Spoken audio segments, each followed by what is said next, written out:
مکہ کا ماحول اور ولادت رسول صلی اللہ علیہ وسلم۔ جزیرہ عرب کی تاریخ میں مکہ مکرمہ کو ہمیشہ ایک مرکزی حیثیت حاصل رہی ہے۔ یہ شہر صرف جغرافیائی اعتبار سے ہی نہیں بلکہ مذہبی، سماجی، معاشرتی اور ثقافتی لحاظ سے بھی انتہائی اہم تھا۔ ولادت رسول اکرم صلی اللہ علیہ وسلم سے پہلے کا مکہ ایک ایسا معاشرہ تھا جو تضادات سے بھرا ہوا تھا۔ ایک طرف خانہ کعبہ جیسا مقدس مرکز موجود تھا جس سے روحانیت اور تقدس کی فضا قائم تھی، اور دوسری طرف اخلاقی گراوٹ، ظلم، جاہلیت، جہالت اور طبقاتی تقسیم نے معاشرے کو کھوکھلا کر رکھا تھا۔ ایسے ماحول میں نبی کریم صلی اللہ علیہ وسلم کی ولادت ایک عظیم انقلاب کا پیش خیمہ بنی، جس نے نہ صرف مکہ بلکہ پوری دنیا کی تاریخ کا رخ بدل دیا۔ مکہ کی جغرافیائی اور معاشی حیثیت۔ مکہ مکرمہ ایک پہاڑی اور سنگلاخ وادی میں واقع تھا۔ یہاں نہ سرسبز کھیت تھے نہ ہی وسیع دریا۔ قدرتی وسائل کی کمی کے باوجود یہ شہر تجارتی سرگرمیوں کا ایک بڑا مرکز تھا۔ قریش کے تجارتی قافلے شام، یمن، حبشہ اور دیگر علاقوں تک جاتے تھے۔ موسم گرما اور موسم سرما کے سفر مکہ کی معیشت کی بنیاد تھے۔ تجارت کی وجہ سے مکہ کو خوشحالی بھی حاصل تھی اور دوسرے علاقوں سے روابط بھی۔ تاہم یہ معاشی خوشحالی صرف چند خاندانوں تک محدود تھی۔ امیر اور غریب کے درمیان واضح فرق موجود تھا۔ دولت مند طبقہ طاقتور تھا جبکہ غریب طبقہ کمزور اور بے بس۔ سود، ذخیرہ اندوزی اور استحصال عام تھا۔ کمزوروں کے حقوق پامال کیے جاتے تھے اور انصاف صرف طاقتور کے حق میں ہوتا تھا۔ سماجی اور اخلاقی حالت۔ ولادت رسول صلی اللہ علیہ وسلم سے پہلے کا دور جاہلیت کا دور کہلاتا تھا۔ یہ صرف جہالت کا نہیں بلکہ اخلاقی زوال کا دور بھی تھا۔ بت پرستی عام تھی۔ ہر قبیلہ اور ہر گھر میں مختلف بت رکھے جاتے تھے۔ لوگ اللہ کو خالق مانتے تھے لیکن عبادت بتوں کی کرتے تھے۔ توہمات، وہم پرستی اور رسم و رواج نے عقل و شعور کو دبا رکھا تھا۔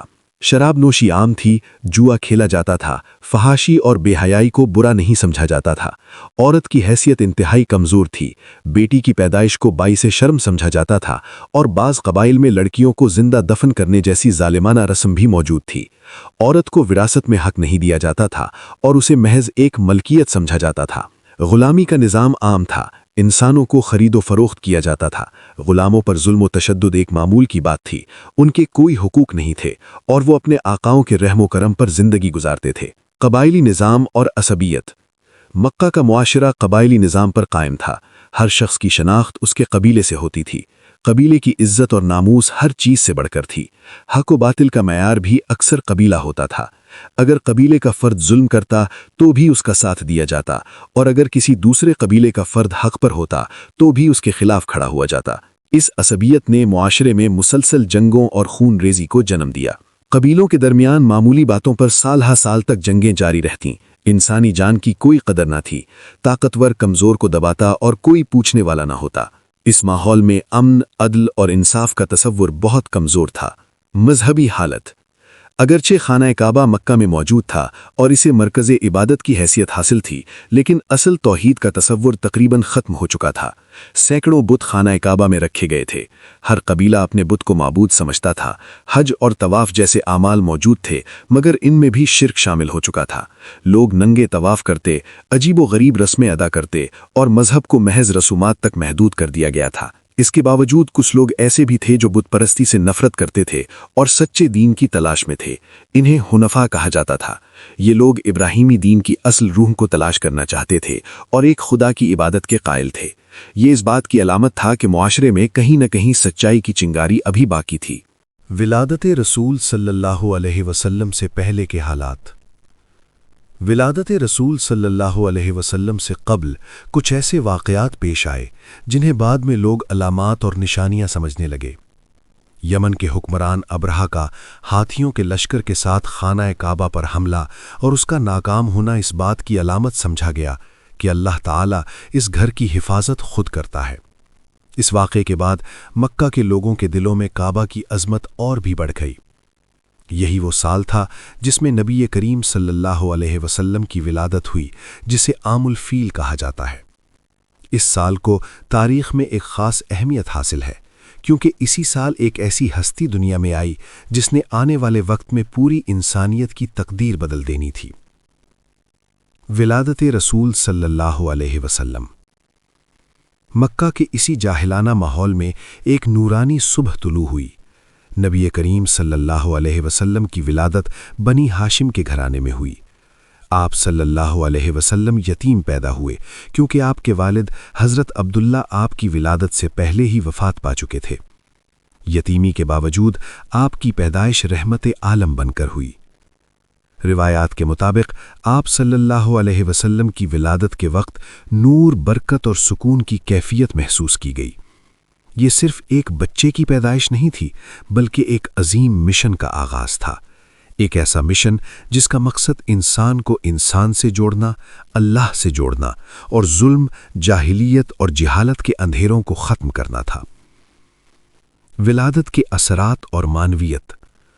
نبی کریم صلی اللہ علیہ وسلم کی ولادت ایک تاریخی واقعہ ہی نہیں بلکہ ایک فکری و روحانی انقلاب کی بنیاد تھی۔ اگرچہ ابتدائی طور پر مکہ کا ماحول تبدیل نہیں ہوا، لیکن وقت کے ساتھ ساتھ آپ صلی اللہ علیہ وسلم کی تعلیمات نے معاشرے کی جڑوں کو ہلا کر رکھ دیا۔ جہاں پہلے بت پرستی تھی، وہاں توحید کا پیغام عام ہوا۔ جہاں ظلم تھا، وہاں عدل آیا۔ جہاں عورت کو حقیر سمجھا جاتا تھا، وہاں اسے عزت ملی۔ جہاں غلامی تھی، وہاں آزادی کا تصور پیدا ہوا۔ جہاں قبائلی عصبیت تھی، وہاں اخوت اور بھائی چارے کا پیغام عام ہوا۔ نتیجہ: مکہ کا ماحول ولادت رسول صلی اللہ علیہ وسلم سے پہلے ظلمت، جہالت، جاہلیت اور اخلاقی زوال کا مجموعہ تھا، لیکن اسی تاریک ماحول میں ایک ایسا چراغ روشن ہوا جس نے پوری دنیا کو روشنی عطا کی۔ نبی کریم صلی اللہ علیہ وسلم کی ولادت محض ایک تاریخی واقعہ نہیں بلکہ انسانیت کے لیے امید، ہدایت اور نجات کا پیغام تھی۔ یہ حقیقت ہے کہ اگر مکہ کا ماحول اتنا تاریک نہ ہوتا تو شاید اس نور کی عظمت اتنی واضح نہ ہوتی۔ اندھیرے میں ہی روشنی کی قدر ہوتی ہے۔ رسول اکرم صلی اللہ علیہ وسلم کی ولادت نے ثابت کر دیا کہ اللہ تعالیٰ جب چاہے بدترین حالات میں بھی بہترین تبدیلی پیدا کر سکتا ہے۔ یہی وجہ ہے کہ آج بھی نبی کریم صلی اللہ علیہ وسلم کی ذات صرف مسلمانوں کے لیے ہی نہیں بلکہ پوری انسانیت کے لیے رحمت، ہدایت اور امن کا پیغام ہے۔ یہ مضمون ہمیں یہ سکھاتا ہے کہ حالات چاہے کتنے ہی خراب کیوں نہ ہوں، اگر نیت صاف ہو، مقصد بلند ہو اور اللہ پر بھروسہ ہو تو انقلاب آنا یقینی ہوتا ہے۔ ولادت رسول صلی اللہ علیہ وسلم اسی عظیم حقیقت کی سب سے بڑی مثال ہے۔